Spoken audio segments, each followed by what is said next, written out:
Since the Congress of the United States first made the Internet available to the public, a new and exciting means of research and discovery became available to all. We have experienced exponential growth both in the technology upon which the Internet is sustained, as well as the means by which the Internet is accessed. Accessibility growth in Internet access is best understood as a spectrum, ranging from people who have never been online to those who have dial-up or sporadic access, then to those that have broadband at home and at work, and then to those that are virtually constantly connected. Laptops and netbooks through iPads and tablets, and through smartphones and earphone accessories.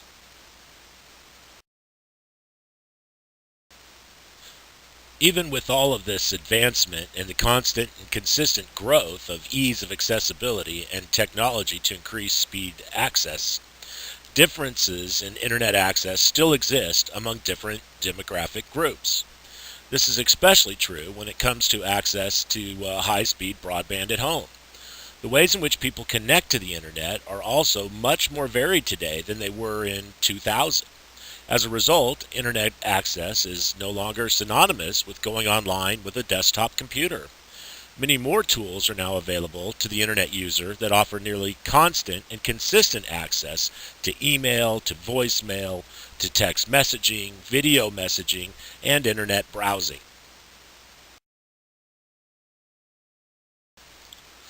In many rural areas, this kind of access is not available, and the costs involved in purchasing this access are prohibitive to socioeconomic groups. This is particularly true of Caldwell, Idaho. Caldwell is a rural farming community that provide many migrant farming job opportunities. As a result, there has been significant increase in ethnic minority groups that have made Caldwell their home. This increase in minority groups has also included an increase in the poverty level per capita of the citizens of Caldwell. From the year 2000 to 2009, the population of Hispanic Latino residents has increased nearly 78%. This is the greatest increase of all ethnic groups within the Caldwell School District. Caldwell School District estimates that the student population of registered students that are Hispanic and Latino exceeds 50%. Of all the students at the school district, more than 72% qualify for free and/or reduced lunch, signifying a high poverty rate within those families that send their children to Caldwell schools.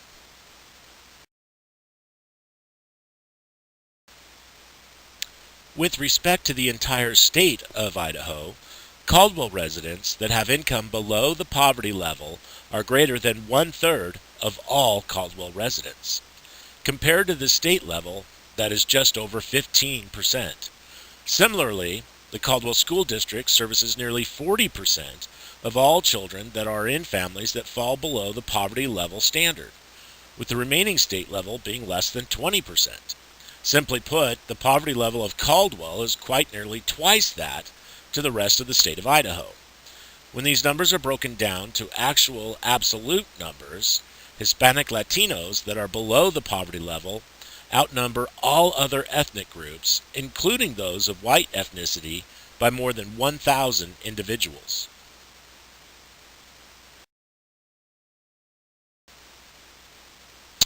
These demographics have had a traumatic effect on the school district and its ability to provide a quality education for all students. The divide that exists between those families that lack the resources to provide even the basic of technology or internet resources in their homes is very great. As we begin to recognize that those students and families that have these resources available to them are provided a significant advantage with their schoolwork as well as other social interaction and work-related needs that the internet provides.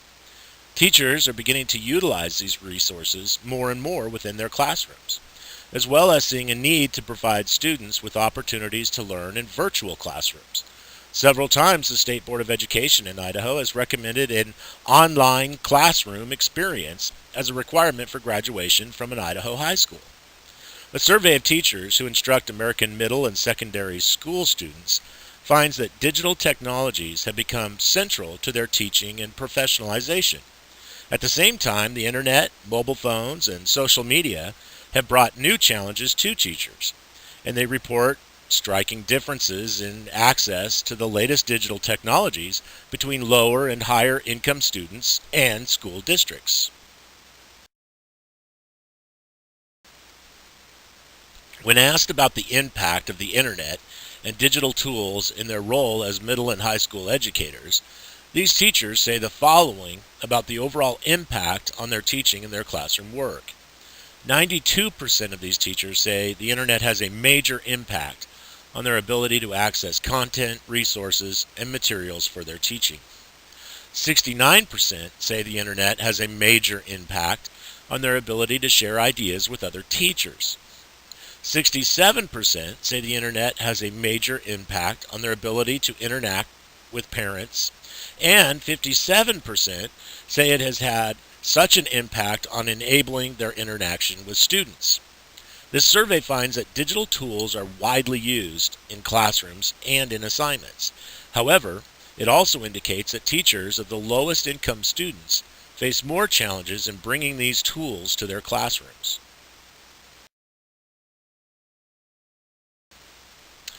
Low-income school districts trying to keep their students connected are themselves increasingly resorting to creative measures. This is exactly the position that the Caldwell School District finds itself participating in, with very little choice. Within Caldwell, more and more opportunities are available to residents and students to find internet connection points.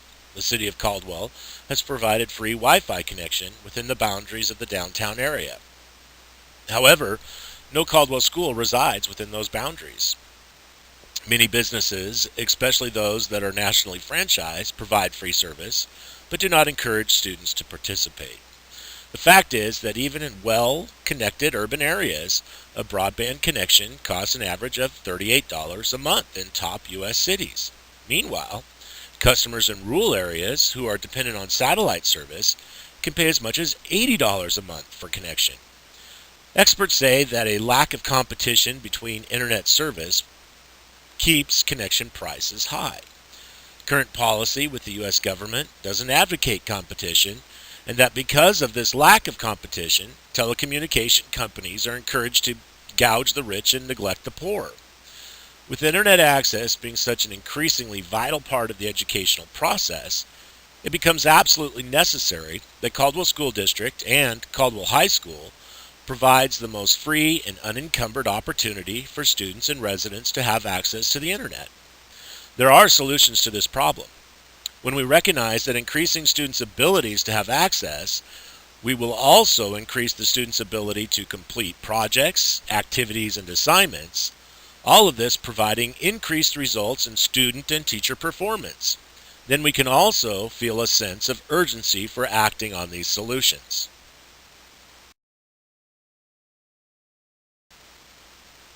When it comes to solutions, first, schools must encourage teachers to utilize technology and the internet in all educational disciplines. Just as it is important for all courses to support core skills in math and reading, literacy and science, it is as equally important for all disciplines to teach students proper technique and good online citizenship. An experienced teacher may already have lessons that work well for their students that they teach and the topics that they cover. So many are not inclined to change or to add more to what they feel is already satisfactory. However, it is the same opinion that leaves Caldwell students lacking in internet skills because they are not provided internet opportunities.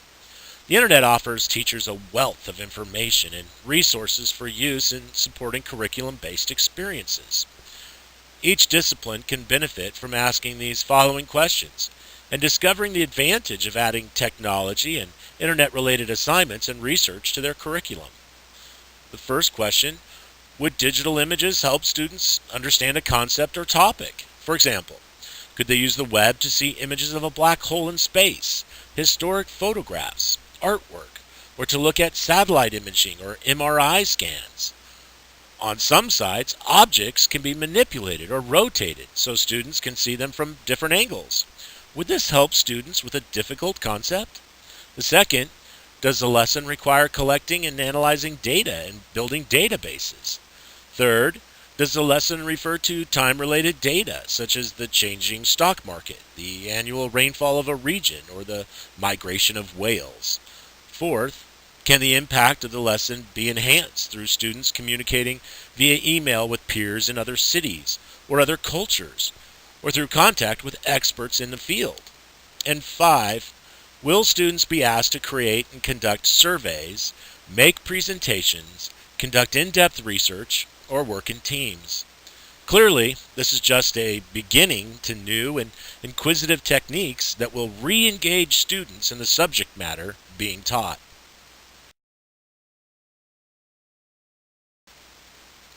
A common issue with incorporating technology and access into the classroom is the lack of hardware available to every classroom, or the lack of training on how to use that hardware, or the need to schedule a computer lab and to move students from room to room. The technology is already in the room, concealed in the back pocket and backpacks or purse of the student in the room. A simple search of the internet will turn up hundreds of learning opportunities that can be completed with using just a cell phone. These activities can be curriculum specific, and with continued advancement in the hardware and software, as well as applications available, there will be more and more opportunities to engage students in the lesson. Which leads us to the second potential solution in smartphones. Smartphones are enabling a narrowing of the digital divide for minorities. According to a 2011 report by the Pew Research Center Internet and American Life Project, smartphone usage among African Americans and Hispanics was higher than for non-Hispanic whites. Smartphone data plans cost less than for other devices, and minorities were actively using the internet and email with their smartphones. Latinos own smartphones. They go online from a mobile device and use social networking sites at similar and sometimes higher rates than do other groups of Americans, according to a new analysis of 3 surveys by the Pew Research Center.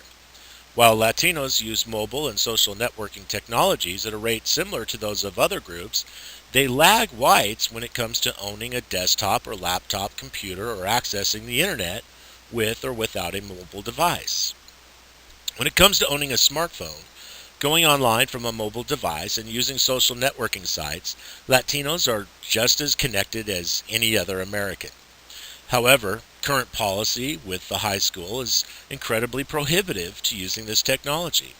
The current no electronic devices policy not only leaves the student short of learning within the classroom, but also in learning how they can use this device to better their organizational skills, time management skills, research skills, and social skills. If providing a well-rounded and complete education for all students is a real goal for schools within the Caldwell School District, then the first change they must be made is to do away with this fear-driven and archaic attitude towards cell phones.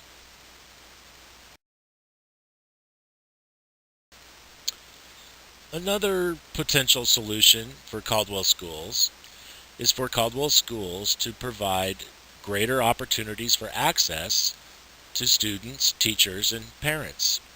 56% of teachers who work with low-income students say that their students' lack of access to digital technology is a major challenge to using quality online resources in their classroom. And the Washington Post reported that at a national level, 3% of low-income students have access to internet at home, in contrast to 50% of higher-income students. When truly recognizing that with increasing students' abilities to have access, we also increase the students' ability to complete projects, activities, and assignments, and that this then provides increased results in student and teacher performance, it becomes absolutely necessary to provide every opportunity for students to have access to the internet. Several years ago, the Professional Technical Education Department at Caldwell High School purchased equipment for just such a purpose. The equipment was installed by the district and was immediately password protected to keep students from using the network, with the unfortunate name of GuestNet. The word guest would imply an impeded welcome and not a locked door. Schools within the district now have wireless access available and the equipment to provide access to students as well as educators. yet the password protection remains and is rotated to keep students that have the password from having continued access. This policy is counterproductive to the purpose of education itself and can be compared to a math teacher that only allows students to open their books for a moment and then locks the textbook so that their access to the solutions and examples, maybe even the answers, is now blocked.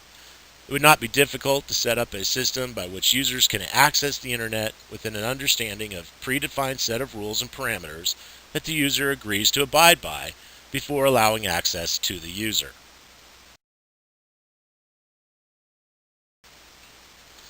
Students and teachers need online tools to create projects, dispense information, and deepen their understanding of the subject matter, which brings us to the fourth potential solution.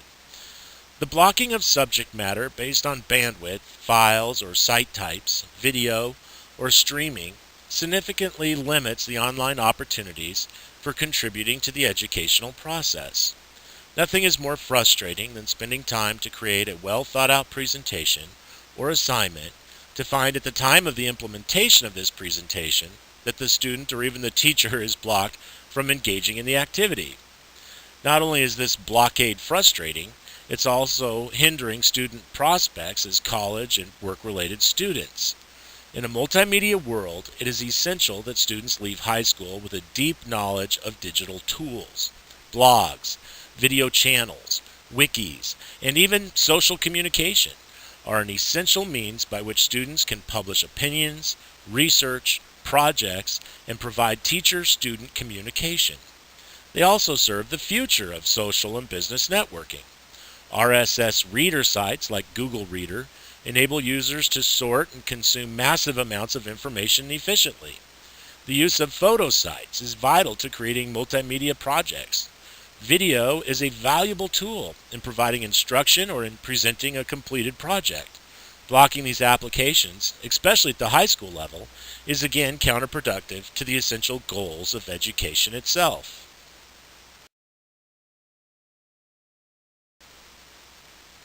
In conclusion, we have learned that groups that have traditionally been on the other side of the digital divide in basic internet access are using wireless connections to go online. Among smartphone owners, young adults, minorities, those with no college experience, and those with lower household income levels are more likely than other groups to say that their phone is their main source of internet access. When refusing to allow the use of this tool within the confines of the educational process, we're taking a vital tool of education out of the hands of those that need it and depend on it the most. Open and free access provides much more than just an increase in opportunity for educators to provide more real-world applications to their students. It does much more than increase the student opportunity to excel in their work and in their communication. And it provides much more than an increase in overall student and teacher performance. Free and unencumbered internet access also allows an unhindered opportunity to explore areas of education that were not at all possible before. A Caldwell High School student may be the next neurosurgeon that develops the robotic techniques to operate on the human brain because of an online simulation that they completed in their sophomore biology class. A Caldwell High School student may be the mathematical theorist that discovers the 32nd dimension in string theory because of an online math project that they participated in conjunction with another student in Australia via Skype. Or maybe a Caldwell High School student is the next fashion superstar because of a graphic design app, or a movie producer because of a video app, an economic advisor because of an online game they participated in with thousands of other students across the world. Why would we as educators ever want to create barriers to these incredible and completely possible opportunities?